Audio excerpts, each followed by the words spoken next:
Fala galera, tudo bom com vocês? Júlio Renault e esse é o Nerds Amadores. Agora para falar de Oppenheimer, novo filme do Nolan, filme que também está dando o que falar. Um filme que mesmo com esse hype da Barbie, tá vindo muito bem de bilheteria e tá conseguindo aí não ficar tão ofuscado assim pela Barbie, que tá um sucesso absurdo. Então, cara, vamos falar desse filme. Assisti os dois no mesmo dia, né? Tanto a Barbie quanto o Oppenheimer, e eu vou falar um pouquinho agora do que eu achei desse mais novo filme do Christopher Nolan. Será que é legal? Antes de tudo, dizer que esse vídeo não tem spoiler, tá? Apesar de ser uma história real, eu vou ter que contar algumas coisas aqui que aconteceram na vida do Oppenheimer, que tá no filme, mas cara, é uma história real, não existe spoiler de história real, né? Mas fique ciente que eu não vou contar tudo, o filme tem ali um plot twist no final, para quem não conhece a história, então não vou falar nada, mas vou comentar algumas coisas que aconteceram na vida dele, para a gente poder comentar o filme. Beleza? O filme se passa durante a Segunda Guerra Mundial, ele não é uma biografia de fato do Oppenheimer, né? Mas o Oppenheimer, para quem não sabe, é o cara que criou a bomba atômica, ele era um físico, era um cara genial, e aí o filme mostra desde quando ele estava estudando até ele depois de construir a bomba e depois do que aconteceu após a bomba ser detonada. Então, mostra ali um jogo político, um jogo muito técnico de como criar, da física, do que fazer, do hidrogênio, do não sei o que, né? Tem tudo essa parada de vários cientistas conversando, a parada política por trás, e mostra um pouco de como era a vida pessoal do Oppenheimer, né? Com sua esposa, com seu irmão, e aí também tendo que lidar com a sua consciência depois de ter construído uma arma tão letal. Então, cara, essa é a sinopse do filme. Não vou falar também muita coisa. Vamos falar das partes boas primeiro, depois das partes ruins, beleza? Mas antes disso, queria pedir a você para se inscrever no canal, curtir no gostei, compartilhar aí com os amigos o vídeo. Cara, o canal tá no começo, tô precisando que vocês me ajudem, para você não custar nada e para mim é muito importante, cara. Se puder e ainda não me seguir, me segue lá no Instagram também, @nerdesamadores, que tem conteúdo todos os dias, beleza? Primeiro de tudo, cara, o que eu gostei do filme, assim, a produção é absurda, né? A gente já tá vendo aí, se você pesquisou um pouco sobre o filme, você sabe que o Christopher Nolan, ele procurou fazer o que tinha de melhor no cinema. Enfim, efeitos práticos, a melhor tela, a melhor imagem, melhor som, tudo. Então isso a gente consegue ver, apesar de não ter visto na tela que ele diz que é melhor, que só tem, sei lá, 30 salas no mundo inteiro, e aqui no Brasil não tem. Então, não vi, mas, cara, dá pra ver que a produção é muito boa. Figurino, trilha sonora, é, ambientação, direção de arte. Cara, esse filme vai levar muitas indicações ao Oscar. Pode ter certeza, porque a produção é incrível, cara. Eu não falei na sinopse, eu esqueci, na verdade, mas o filme é meio que um julgamento, não é um julgamento, mas é um depoimento ali, uma investigação na vida do Oppenheimer depois que ele construiu a bomba, porque ele é acusado de traição, né? Como os soviéticos, né, os russos, eles estão dando indício de que estão também construindo uma bomba atômica depois que eles detonaram a bomba no Japão. Os Estados Unidos começam a se perguntar como eles tiveram acesso a essa tecnologia, enfim, como eles tiveram a receita de como fazer uma bomba atômica, e aí começam a achar que tem espiões dentro do projeto Manhattan, que é o projeto que construiu a bomba, ou que o próprio Oppenheimer estava dando informações sobre isso. Então o filme se baseia meio que nessa investigação, e aí nessa investigação começa a mostrar o lado do Oppenheimer antes da guerra, como ele estava se comportando durante a guerra, e obviamente depois da guerra a gente vai vendo essas consequências da bomba atômica. Então, cara, o roteiro ele pega isso, ele não é linear, a gente vê um pouco a vida dele, né? E aí existe uma parada muito interessante que o Nolan faz. Por quê? Porque dentro da investigação existem versões, né? Então, o filme transita entre colorido e preto e branco, né? A versão que é preto e branca, tudo que acontece no filme que é preto e branco, são fatos, tá? É o que realmente aconteceu. São fatos que são provados, enfim. É o que aconteceu, é o que todo mundo viu. E a decisão de ser preto e branco é justamente porque, na época, tudo que se via era pela TV e a TV era preto e branca. Então, tudo que estava acontecendo ali era o que, de fato, as pessoas sabem e viram que ocorreu. Então, tá em preto e branco. O que não é preto e branco são coisas subjetivas, né? Que o Oppenheimer escreveu no livro dele, mas ninguém sabe se é verdade ou não, enfim. Então é uma parada mais que cabe uma interpretação de quem lê o livro, enfim. Mas tem esse artifício que o Nolan usou que eu achei muito legal e ajuda a gente a entender o filme. Quando está em preto e branco, a gente sabe que é uma versão de quem está acusando ele, digamos assim, e a versão que não é preto e branco é meio que a versão dele, sabe? Então isso ajuda a entender, porque o filme é muito grande, é muita informação, e isso ajuda bastante. E como eu falei, não é uma biografia, não é algo chato de você assistir, porque por ser uma investigação, então ele passa momentos da vida dele que justificam as pessoas desconfiarem dele ou que justificam algum argumento que lá na frente vão falar. Então, por exemplo, poxa, mas você conhece um cientista tal que é, sei lá, que é comunista, que é russo, uma coisa assim. Aí mostra ele conhecendo o cara, como ele conheceu, meio que vai transitando nisso aí. Poxa, você se relacionou com uma mulher que depois a gente soube que ela era envolvida com o Partido Comunista, ela poderia estar dando informações para os soviéticos, enfim. Então mostra ele se relacionando com ela, a importância dela na vida dele. Então isso é coisa que, assim, você não está vendo aquilo simplesmente por ver, para saber a história do Oppenheimer. É para você entender por que ficou essa divisão aí de opiniões sobre ele ser um traidor ou não. E nisso, cara, diante de toda essa questão da investigação e da vida dele, eles passam o passo a passo de como a bomba atômica foi criada, sabe? Então eles explicam muito bem a física, poxa, o que é que pode acontecer, o que é que não pode, e aí a gente começa a ver todo um jogo político por trás disso, de, cara, por que a gente vai construir isso? A gente precisa parar o Hitler, mas aí, poxa, vai matar muita gente com essa bomba, então, pô, será que é legal? Então tem toda uma questão de princípios de quem está construindo, mas também tem o jogo político, o jogo do exército que está em guerra, então é um filme que você acaba entendendo todos os lados, pelo menos eu saí com essa impressão de entender todos os lados, de que, poxa, a gente está em guerra, se a gente não fizer, eles vão fazer, e aí a gente tem que fazer primeiro para poder acabar com a guerra e não bombardearem a gente. Então, cara, você acaba entendendo porque todo mundo fez, e pelo menos eu não saí com uma raiva de terem feito isso tal, porque eu entendo que na época a manipulação das notícias e de tudo era muito diferente, cara. Era um clima tenso e isso o filme traz no seu clima do filme inteiro. Ele não traz no texto, ele não traz na tela, mas o tempo inteiro o filme ele te dá uma sensação de urgência, sabe? De tensão. Então é com a trilha sonora o tempo todo, pã, nos cortes rápidos, no diálogo o tempo inteiro, falando. Então isso te traz uma tensão de que você tem que estar ali atento o tempo inteiro. Então eu acho que pode ser algo que ele colocou assim, para que a gente tenha essa tensão de como provavelmente era viver naquela época, sabe?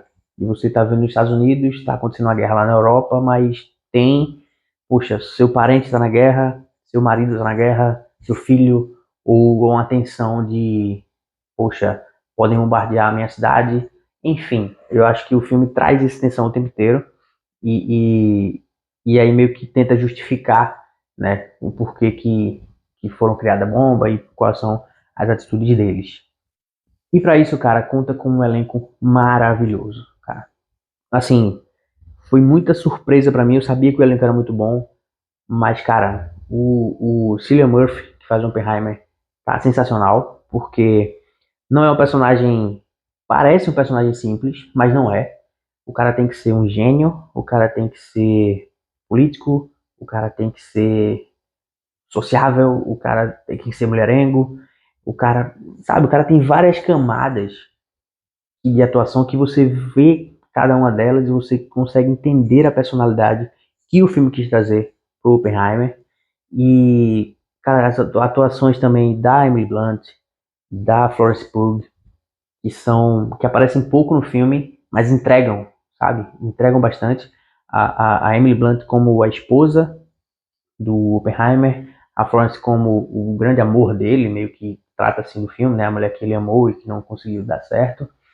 Mas os diálogos dele são pesados, são importantes e são, sabe, faz você refletir ali sobre como você se sentiria sendo ele. Eu acho que é um show de atuação, sem contar com Robert Downey Jr., que, cara, ele faz o Strauss, né, que era um secretário, um ministro, não sei, e, enfim, tudo que aparece ele tá muito bem, ele tá caracterizado muito diferente do que a gente está acostumado a ver do Robert Downey Jr. Eu acho que em termos de atuação, cara, é uma das melhores que eu já vi dele, né? Eu não vi muita coisa do Robert Downey Jr. fora Homem de Ferro, mas eu sei que ele é um grande ator e, cara, ele prova aqui que podem chamar ele para fazer novos filmes, porque ele se desvencilhou de vez do Homem de Ferro. Por mais que ele seja muito famoso por isso, ele quer dar outro passo na carreira e ele deu. E eu acho que ele vai também ser indicado ao Oscar de melhor ator coadjuvante. Assim como eu acho que a Emily Blunt pode ser indicada e como o Cillian Murphy pode ser indicado. Eu acho que indicações por atuação aqui pode acontecer de rodo, de rodo.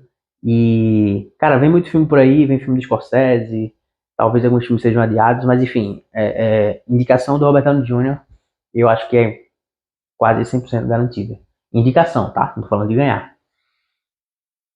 E tudo isso, cara, essa atuação, essa forma que o Nolan faz o filme, dessa tensão, desse senso de urgência, mesmo sem ter tanta urgência, é quase que uma experiência sensorial dentro da sala, com, sabe, aquela tela gigante e trilha sonora pesada e diálogo, diálogo, diálogo, diálogo. É muito imersivo, sabe? A parada é muito imersiva dentro do filme. E quando chega no momento em que a bomba atômica vai ser detonada, cara, assim, é uma grande cena. Eu acho que isso vai ficar marcado na história do cinema, porque a questão é realmente sensorial que ele fala, que ele mostra na tela, e enfim, é meio que uma parada. Eu vou tentar não dar spoilers da sensação, porque, enfim, mas ele faz uma parada como se você realmente estivesse lá, sabe? Até dá a sensação de você ver primeiro e o som chega depois, sabe? Que a velocidade do som é menor que a velocidade da luz. Então, até essa sensação ele dá dentro do filme, dentro da experiência, cara, é sensacional. Sensacional.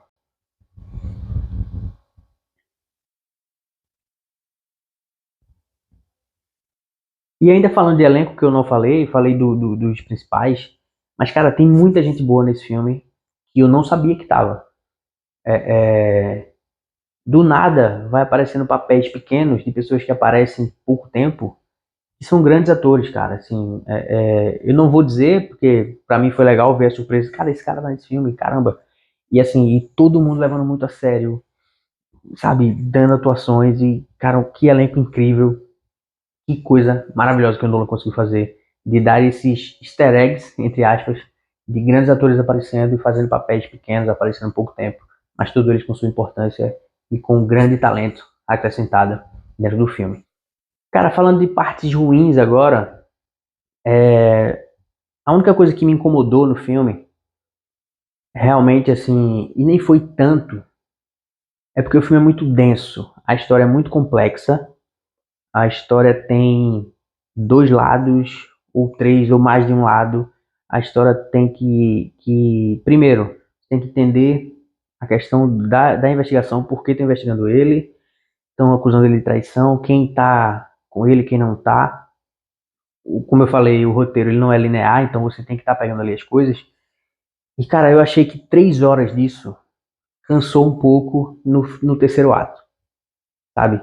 A gente tem dois atos, assim, que você tá engajado no filme completamente. Aí quando você acha que descansou, assim, caramba, acho que agora vai acabar o filme. E aí você vê, falta 1 hora de filme ainda, sabe? Então, aí tem um momento que dá uma cansada, mas aí depois de uns, sei lá, uns 10, 15 minutos que dá essa cansada, o filme meio que engrena de novo e a história começa a ficar interessante pra caramba. E aí você embarca e vai até o final. Eu acho que só ali é esse. Sabe, o filme precisa de um respiro, sabe? Porque é muita informação o tempo todo e você não consegue respirar. Então dá uma cansada. Mas aí, quando acaba o filme, eu tava com a mente assim, ó, explodindo de muita coisa que eu pensei, que o filme me fez refletir e de lembrando do filme, sabe? Então, eu que assisti Barbie e Oppenheimer no mesmo dia, a melhor opção que eu fiz, a melhor escolha que eu fiz foi assistir Barbie primeiro, cara.